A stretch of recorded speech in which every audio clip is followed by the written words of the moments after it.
오늘 본문에 있는 말씀을 가지고 요한복음 강의 36번째 시간, 제목 한번 읽어볼까요? 시작. 선한 목자는 예수님 뿐입니다. 오늘 말씀 우리가 잘 알고 있는 선한 목자에 대한 말씀이에요.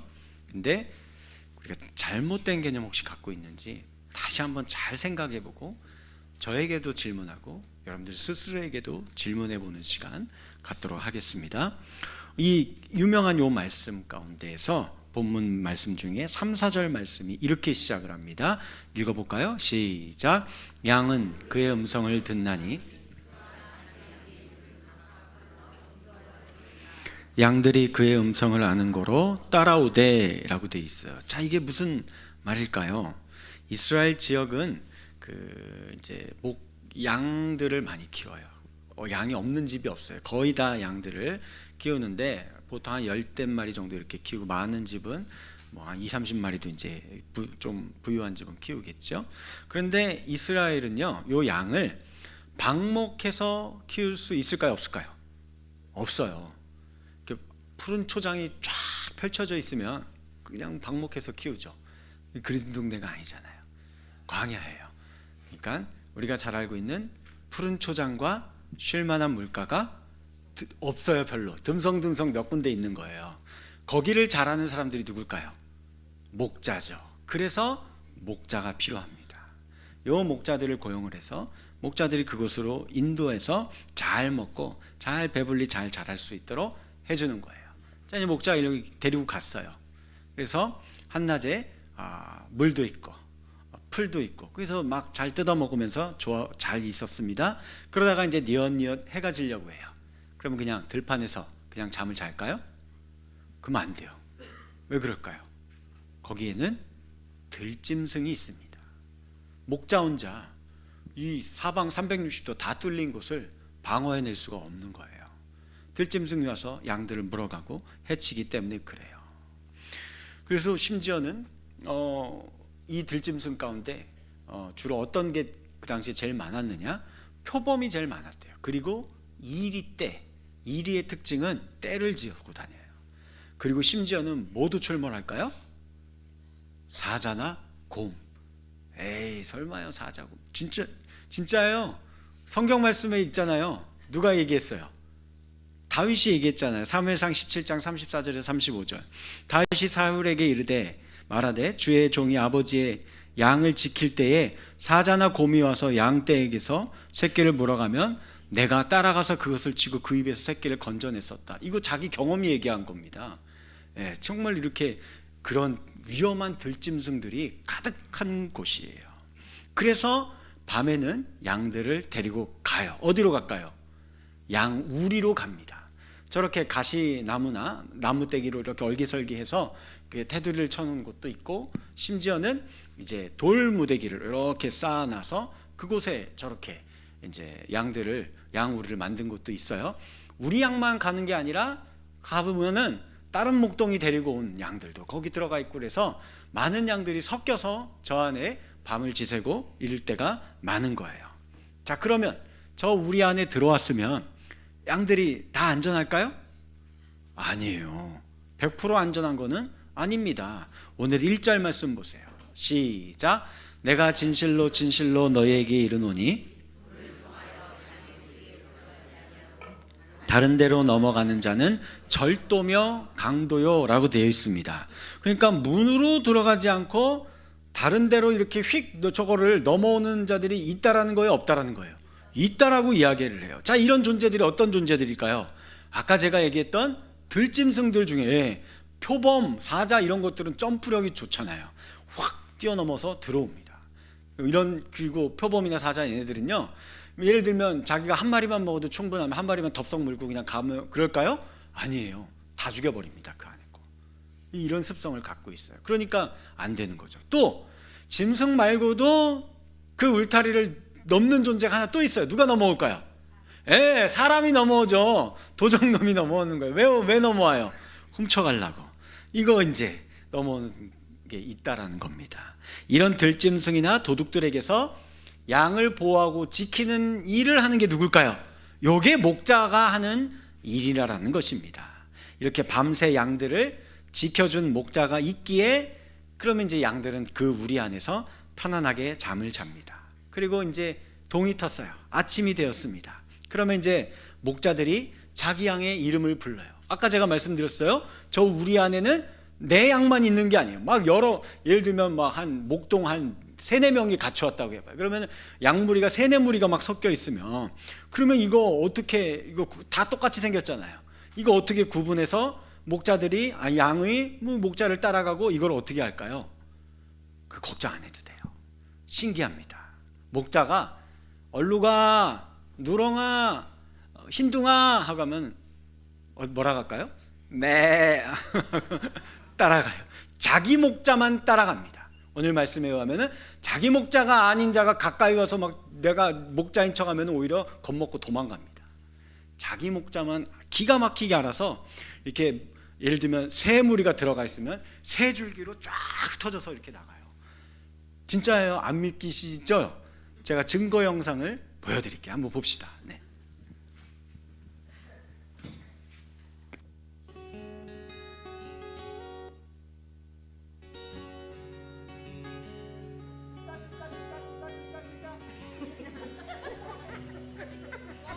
One more time.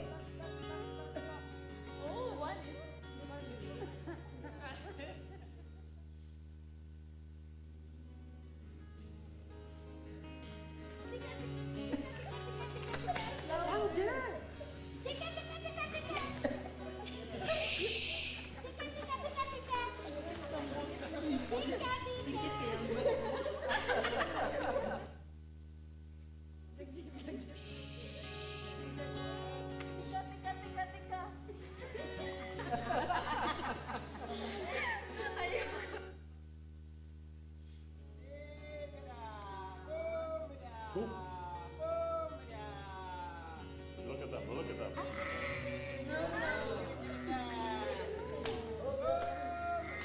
Isn't that amazing?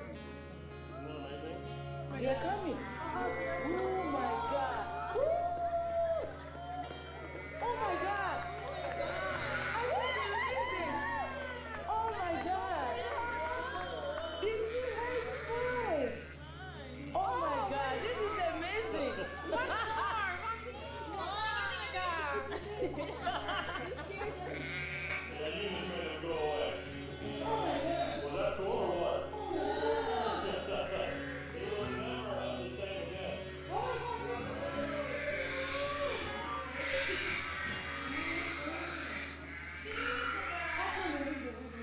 네, 신기하죠? 방금 들었어요?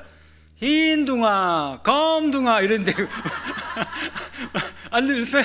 그러니까 바로 네, 흰둥아니까 매 하고 이렇게 하잖아요. 참 신기하죠? 저게 그러니까 이게 오늘 말씀이 뭘 이야기하는 걸까요? 예수님이 목자이시고 그 예수님을 믿는 우리들이 뭐예요? 양이에요. 그래서 예수님은 우리 각자의 이름을 아셔서 이렇게 제여가 이렇게 기연아 이렇게 하면서 부르는 거예요. 그럼 우리가 어떻게 하는 거예요? 네 예수님 네 하면서 그 예수님 따라가는 거예요. 그러면 우리의 양인 우리는, 예수님의 양인 우리는 그 예수님의 음성을 알아듣고 그를 따라가는 삶을 사는 겁니다. 자, 그러면 목자이신 예수님 우리 양을 이렇게 부른다고 했어요. 그 불러내는 게 이유가 있겠죠. 어딘가로 데려가려고 하는 거겠죠. 어디로 데려가려고 할까요? 목적지가 어디일까요? 10절 하반절 말씀 시작. 내가 온 것은 양으로 생명을 얻게 하고 더 풍성히 얻게 하려는 것이다 라고 말씀을 하세요. 이게 우리를 부르는 이유예요. 그럼 반대로 아까 담 넘는 도적이 있다고 했잖아요. 도적이 양에게 오는 이유는 뭘까요? 10절 상반절 말씀 시작. 도둑이 오는 것은 도둑질하고 죽이고 멸망시키려고. 예수님은 우리에게 더 풍성한 생명을 주시려고, 근데 도적들은 멸망시키고 죽이려고 하는 게 목적이에요. 자, 그 다음 11절과 12절을 보시면 이제 우리가 너무 잘 알고 있는 유명한 말씀 나오죠. 같이 읽습니다. 시작. 나는 선한 목자라.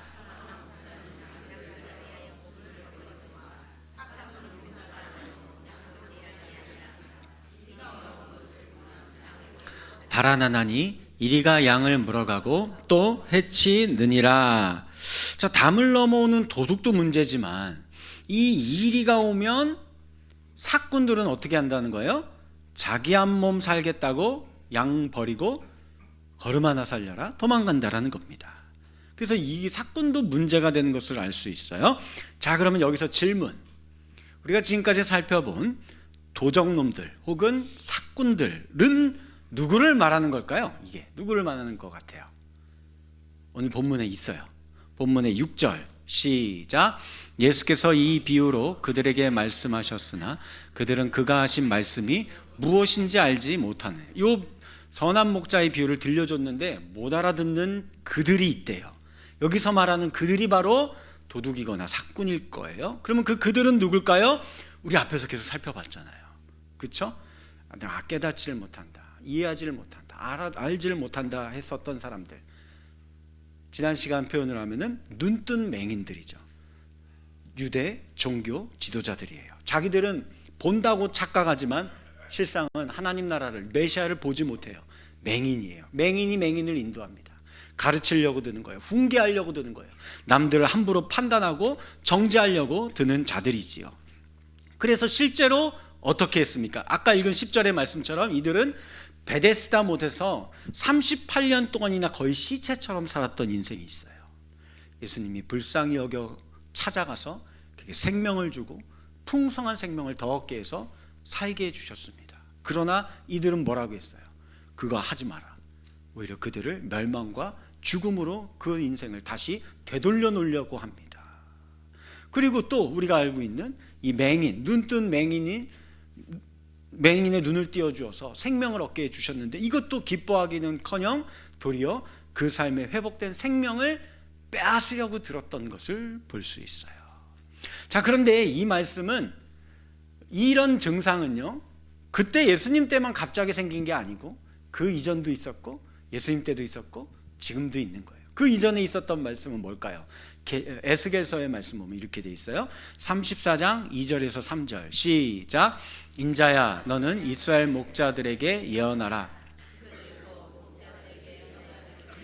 주 여호와께서 이같이 말씀하시되 자기만 먹는 이스라엘 목자들은 화 있을진저 목자들이 양떼를 먹이는 것이 마땅하지 아니하냐. 너희가 살찐 양을 잡아 그 기름을 먹으며 그 털을 입되 양떼는 먹이지 아니하는도다. 이 유대에 있는 이 리더자들, 종교 지도자들, 이런 사람들을 말하는 거거든요. 자기 양, 이스라엘 양 백성들이 있잖아요. 자기만 먹으려고 해요. 심지어는 그 양들을 잡아서 기름 고기 먹고 털은 깎아서 또 자기 입으려고 드는데 양은 먹일 생각을 안 하는 겁니다. 이런 일들이 있었다라고 해요. 자, 이런 자들이 바로 도둑이고 삭군이겠죠? 그렇죠? 자, 그러면 이제 질문 잘 듣고 솔직하게 대답을 하세요. 그러면 저는 어떨 것 같습니까? 제가 삭군일까요? 선한 목자일까요? 대답하기 곤란하신가 봐. 스스로에게도 질문해 보셔야 되는 거예요. 요 질문을 해보자라는 겁니다. 아마 여러분들 가운데서는 우리 목사님 하면서 선한 목자겠죠, 이렇게 생각하는 분들이 있을 것 같아요. 한 2분 정도 있어요. 나머지는 다 그렇게 생각 안 하는데 한 2분 정도만 있어요. 자, 그러면 생각해 보자는 거예요. 그게 뭐냐면 예수님 시대의 삭군이라는 게 도대체 어떤 존재고 어떤 개념일까? 말 그대로예요. 삭슬 받고 일하는 자예요. 무슨 일을 하는 걸까요? 목동이라는 전문직 일을 하는 겁니다. 아까 제가 얘기했잖아요. 이 목자가 필요해요. 이 푸른 초장과 쉴만한 물가가 있는 데는 목자들이 잘하는 겁니다. 그들을 우리 집에 키우는 양들을 삭슬 주고 고용할 수밖에 없는 겁니다. 그래서 예수님 시대의 대부분의 목동들은 다 삭슬 받고 일하는 삭군들입니다. 이 목자들이 양을 돌볼 때 이리떼를 만나는 거예요. 사자와 곰을 만나는 겁니다.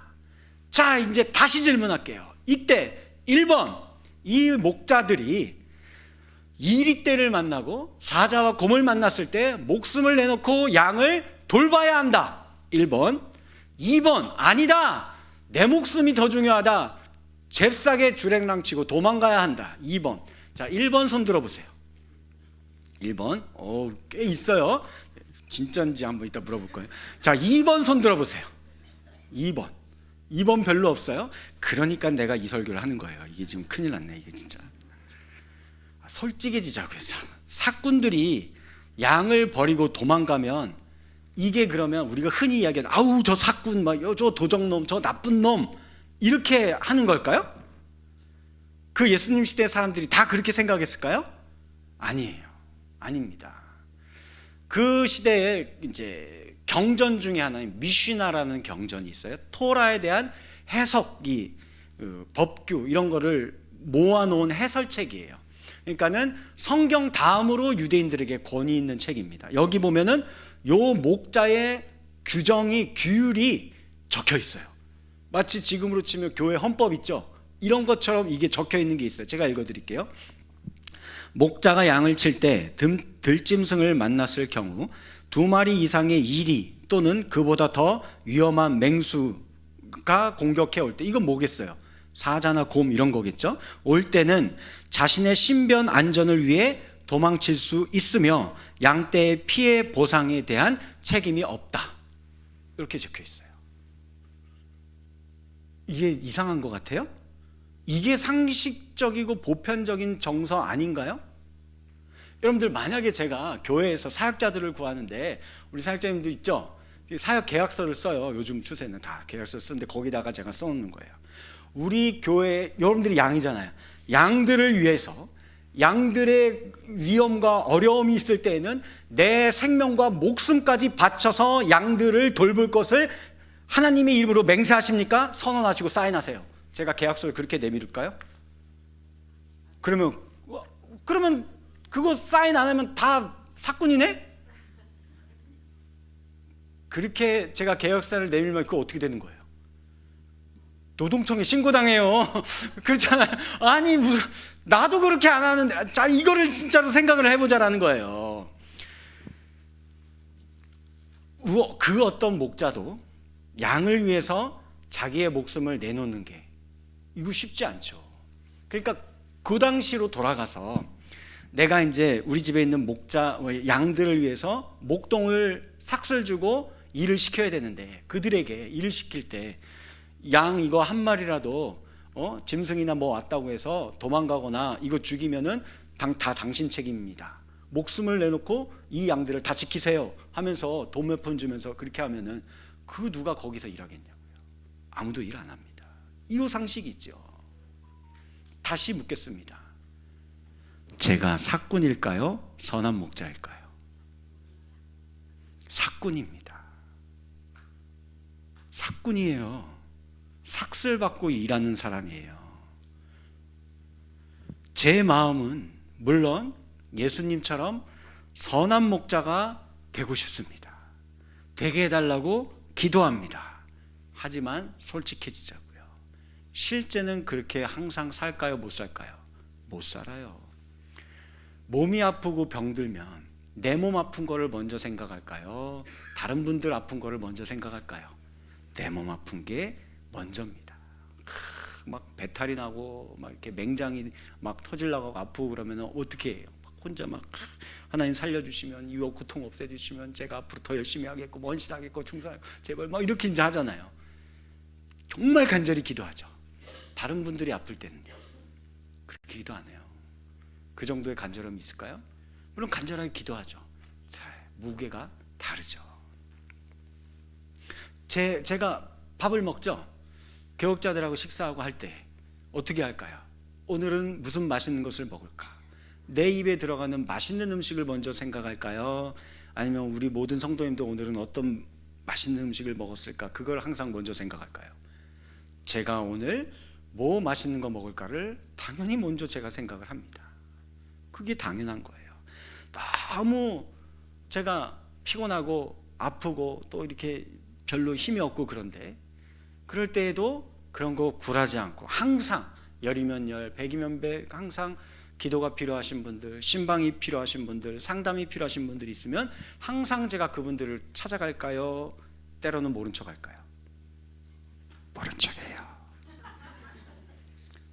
당연히죠. 내가 그거 다 못합니다. 다 못해요. 제가 지금 이 이야기를 하는 이유는요, 이걸 이야기하려고 하는 거예요. 제가 제 주변에 많은 성도님들, 신앙인들을 봤고, 우리 교회에도 있어요. 그런 분들이 신앙생활 하다가 교회를 떠나는 분들이요. 이분들이 거의 한 10이면 7, 8은 다 어떤 이유로 떠날까요? 사람에게 실망하고 교회를 떠나고 예수를 떠납니다. 무슨 말이죠? 목사가 그럴 줄 몰랐다. 교회 다니는 사람이, 그것도 장로가, 권사가 30년 40년 신앙생활 했다라는 사람이 야, 이렇게 이기적이고 자기 배 채울 줄밖에 모르고 양보란 거 모르고 어떻게 나한테 그렇게 말할 수 있느냐? 다 이런 류의 이유예요. 여러분들 솔직해지자고요. 우리 모두는 나를 먼저 생각하는 이기적인 사꾼이에요. 안 그런 사람이 여기 있어요? 내 목숨이 먼저지 항상 다른 사람 목숨 먼저 생각하면서 사는 분 여기 계세요? 없어요. 손 내리세요. 거짓말하지 마세요. 자기 배 고픈 것이 먼저 신경 쓰여서 아, 내가 오늘 저녁에 뭐 먹지 이거 생각하지, 우리 권사님들은 오늘 저녁 배고프실 텐데 뭘 잡수실까, 내가 그들에게 무슨 음식을 해드릴까, 하루도 안 빠지고 맨날 이 생각하면서 사신 분 계세요? 없어요. 그렇게 하는 사람 없습니다. 내 옷 입을 거 올 겨울에 또 유난히 춥다고 하는데 올 겨울에 좀 코트 하나 사야겠다 이 생각을 하지, 다른 성도님들은 혹시 춥고 옷이 좀 헐겁게 입는 분들은 없나 이렇게 유심히 한 사람 한 사람 다 관찰하면서 내가 어떤 옷 사줄까 누굴 사줄까 막 이러고 계신 분 있어요? 저를 유심히 봐주세요. 네, 없어요. 결코 남의 입에 먹을 것을 먼저 걱정해 주지 않습니다. 결코 남의 몸에 거칠 옷을 먼저 걱정하며 챙겨주지 않습니다. 결코 내 목숨보다 다른 이의 생명을 우선시하면서 살지 않아요. 그러니 제발 사람 보고 신앙생활하지 말라고요. 목사 보고 신앙생활하지 마세요. 그러면 목사님, 우리는 누구를 바라보고 도대체 신앙생활 하라는 겁니까? 네, 누구예요? 예수 그리스도. 선한 목자는요, 이 세상에 오직 한 분밖에 없어요. 예수 그리스도밖에 없습니다. 다른 그 누구도 없어요. 오직 예수님밖에 없어요. 생각해 봅시다. 여러분들 요즘은 집에서 그 반려견, 반려묘 이런 거 키우시죠? 아니, 키운다고 요즘 표현해도 큰일 나요. 같이 사시죠? 같이 살아요. 너무 사랑스러워요. 너무 좋아요. 애들도 오늘 말씀에 있는 것처럼 주인의 발자국과 목소리 기가 막히게 잘 알더라고요. 그래서 저희 집에도 고양이 한 마리가 있는데, 제가 이제 엘리베이터 딱 내리고 그 문까지 얼마 안 되는 거리 딱 가서 삑삑삑삑 누르면 바로 앞에 나와 있어요. 바로 앞에 나와 있어서 야 이러고 있는 거예요. 강아지들은 어떻게 해요? 꼬리 막 살상살 흘리고 막 왕왕하고 막 난리가 나잖아요. 그러니까 제가 보기에는 우리 식구들 중에서 저를 제일 좋아하는 것 같아요. 저만의 착각이 아니에요. 진짜예요. 왜 그러냐면 제 생각에는 그게 새끼 때, 요만할 때예요. 진짜 새끼일 때 제가 주워왔거든요. 이거 혼자 울고 있더라고요. 도망도 안 가고. 그래서 제가 이제 데리고 왔던 건데, 그래서인 것 같아요. 저를 주인이나 혹은 아빠 같은 존재로 각인이 되어버린 것 같아요. 그래서 제가 가면은 막 배 뒤집어 까고서는 막 이렇게 뒹굴뒹굴하고 그르렁거리고, 예, 그리고 막 이렇게, 혹시 장하시는 고양이라는 거 아세요? 뭐 눈, 새카만 눈이 막 커져가지고 막 이러고 쳐다보는데 얼마나 이쁜지 몰라요. 근데 그렇게 이쁜데 제가 그 반려묘를 위해서, 우리 집에 있는 고양이를 위해서 내 목숨을 내어줄 정도로 그를 사랑할까요? 그런 분이 있으면 손 들어. 미친 거죠. 그렇게 하면 아무도 그렇게까지는 할 수 없어요. 그건 못합니다. 물론 막 아프고 그러면 마음이 아프고 슬프고 눈물 나고 그래도 목숨을 내어주고 그러지 않아요. 그런데 예수님은 그보다 더한 사랑을 보여주셨습니다. 11절 말씀 시작. 나는 선한 목자라. 선한 목자는 양들을 위하여 목숨을 버리거니와. 그러니까 오늘 본문의 이 말씀이요, 이건 말이 안 되는 내용이 여기 적혀 있는 거예요. 비상식적인 내용이 여기 적혀 있는 겁니다. 창조주께서 한낱 미물에 불과한 우리 인간들을 위해서 목숨을 버리기까지 우리를 사랑하시고 우리를 돌보아 주시고 우리를 아껴주신다라는 말씀이 여기 기록되어 있는 겁니다. 그러니까 이 본문은 세상에 사꾼들 엄청 많다, 나쁜 놈들 많고 도적놈들 많다, 그러니까 조심해라, 이걸 이야기하려는 게 아니라요, 양들을 위해 자기 목숨을 내어놓는 선한 목자는 오직 누구밖에 없다? 예수 그리스도밖에 없다. 이게 뭐예요? 복음이죠. 요 복음을 우리에게 가르쳐주고자 하는 본문의 내용입니다. 그런데 한 가지 더 깊이 생각해 볼 게 있어요. 우리 7절 말씀 한번 또 읽어볼까요? 7절 시작.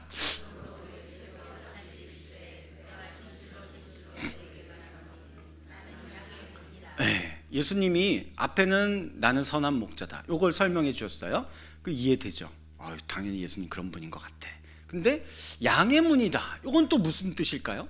이게 잘 이해되는 그림이 하나 있어요. 한번 보여주시면, 저거예요. 아까 그 양 우리 아시죠? 문에 지금 누가 있어요? 목자가, 저 예수님이죠. 목자가 저기 지키고 밤새 저기서 문을 졸면서 이렇게 지키겠죠.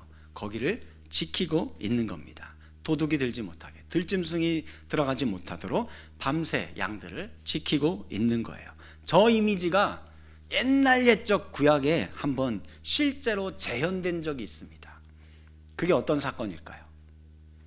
출애굽 유월절 사건이죠. 애굽에 10가지 재앙이 내렸는데 10번째 재앙은 죽음의 사자가 애굽 온 지역을 휩쓸고 지나갑니다. 처음 태어난 것들은 사람이든 동물이든 다 죽게 되는 재앙이에요. 이때 이 재앙을 피할 수 있는 유일한 방법을 하나님께서 알려주셨습니다. 어린 양 한 마리를 잡아 피를 내고 그 피를 어디에 발라요? 문에다, 문설주에다가 바르는 거예요. 그러면 어떻게 됐느냐? 출애굽기 12장 23절 시작.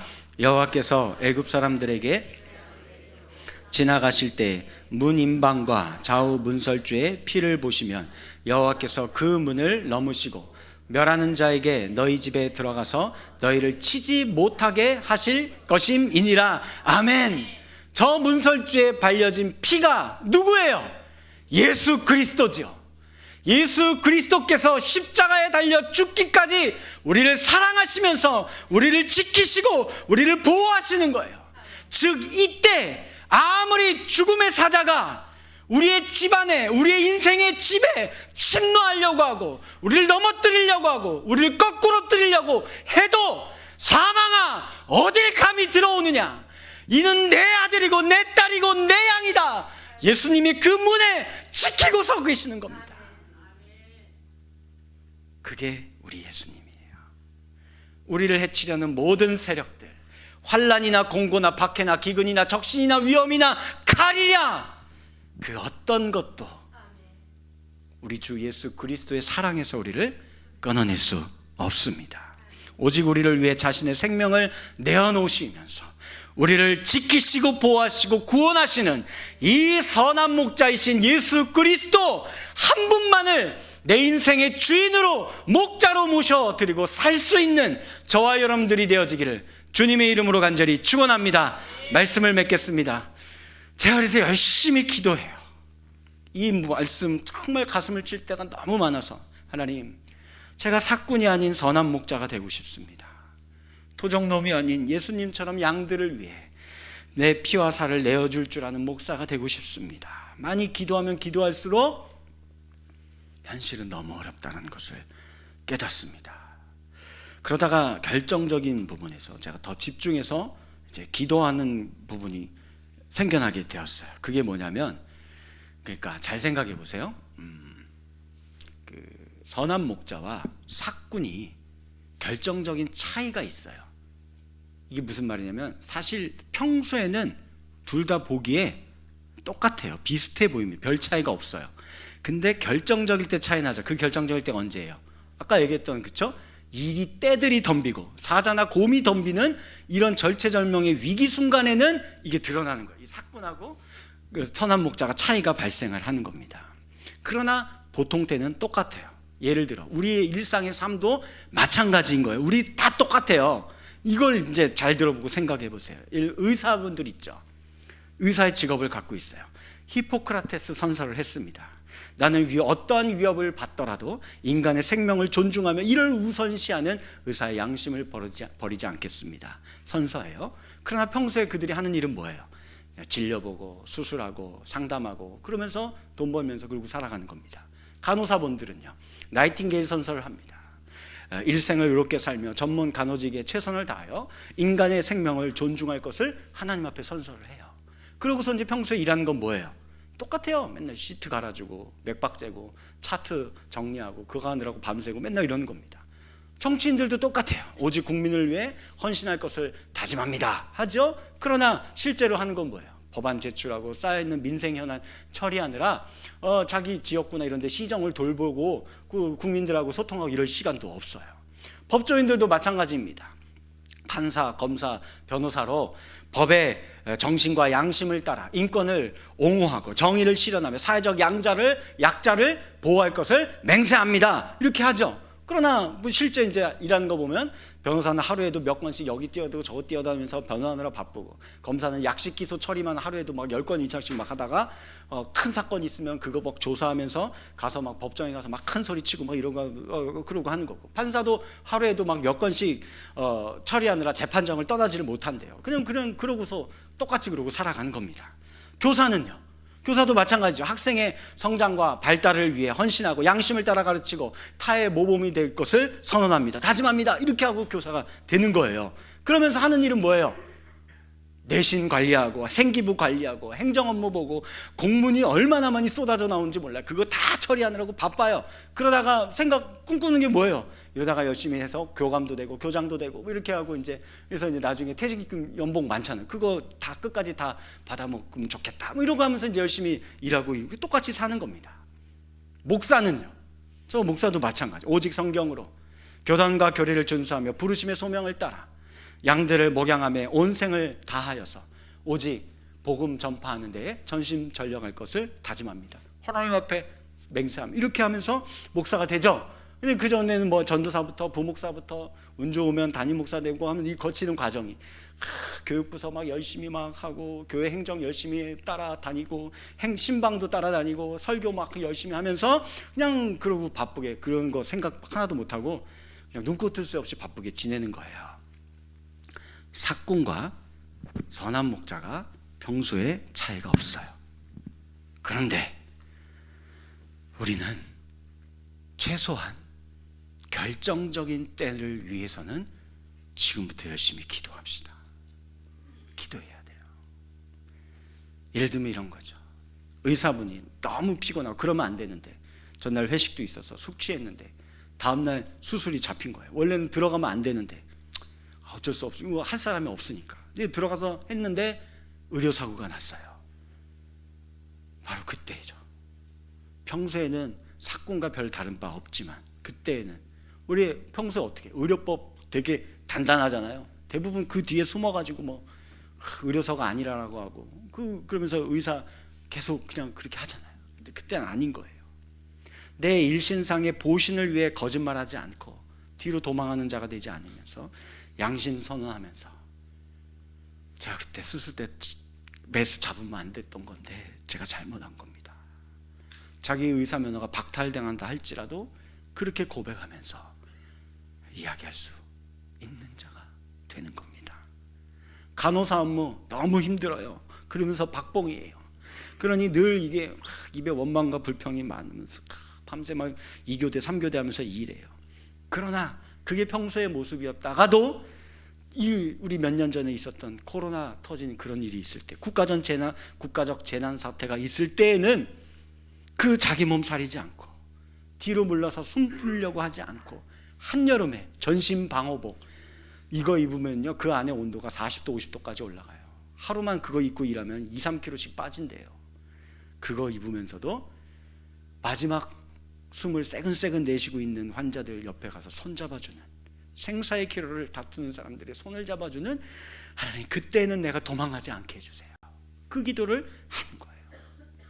정치인으로 로비도 받고 사람들 라인과 어느 줄을 탈까 이거 출세의 길 찾아보고 하는 거 그 이상한 게 아니에요. 원래 정치라는 게 그런 거예요. 그런가 하지만 그러나 이 지금 정부 보니까 이거 완전 독재다. 이거 독재 정권이 들어선 것 같고 정의는 완전히 실종된 것 같고 사회가 병들어가고 했을 때에는 그때는 양복 집어 던져버리고 금배지 띄어 던져버리고 그 백성들 앞에서 서서 자기도 이건 아니다 라고 일어설 수 있는 그런 정치인, 그런 용기가 있게 해달라고 기도해야 하는 겁니다. 평소에는 그냥 애들 성적 관리만 해주고 행정 업무 처리하면서 오늘도 무사히를 추구하는 교사지만 학교에서 별의별 일들이 많이 벌어지잖아요. 그런데 학교에 왕따 학폭 사건이 발생했어요. 근데 하필이면 그 학생이 한부모 편보 가정이에요. 가난한 집의 아이예요. 가해자 학부모들은 이름만 대면 아는 권위 있는 집안의 자제들인 거예요. 그 학교도 유명하니까 이거를 기사화되고 이러면은 학교의 명예가 실추되니까 이걸 유야무야 덮어버리려고 하는 거예요. 평소에는 그냥 오늘도 무사히 이런 교사였지만 그러나 이때에는 그 학생의 편에 서서 학교가 교사가 이러면 안 되는 거 아닙니까?